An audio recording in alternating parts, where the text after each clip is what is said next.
Welcome. This segment will take you through setting up all the other settings for your wireless video system. At the main menu, select the setting icon. Now, go to the date-time icon. Here you can update the date and time settings in the receiver to the correct values. The receiver will retain date and time information if turned off and on again, or if power is disconnected for a short time. Note that the date is formatted year, then month, then the day. To adjust the brightness of the video image, click on the brightness icon.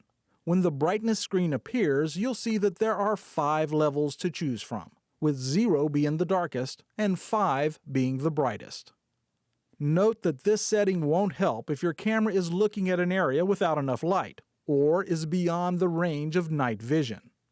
Next, select the volume icon and adjust the output volume from the receiver. Increasing this level will not affect the recorded volume or enable the microphone in the camera to pick up sounds too soft for it to detect. We suggest leaving the volume at its default setting and changing the volume on your TV or display. If you have multiple cameras attached to your system, click on the scan icon. You can adjust how long the system will stay on each channel before automatically switching to the next, anywhere between 3 and 10 seconds. Your wireless video system also has 2 levels of resolution. Select the resolution icon and then switch between low or high. The high setting is highly recommended for best picture recording clarity. Click on the alarm icon and you can activate or deactivate the alarm that will sound if motion detection recording is activated. You can set the length of the alarm for either 5 or 10 seconds. Using the audio menu, you can turn the audio function of the receiver off or on, much the way the mute button on the receiver works.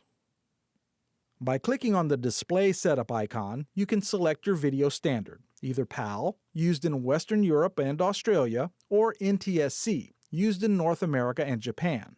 Only change this if the image on your TV or your display is in black and white or distorted. And finally, the version icon will display information about your receiver and camera, and the firmware and hardware that you're using. This information will be useful to the technical support team if you should have cause to contact them. Next up, we'll show you how to playback and back up your recordings.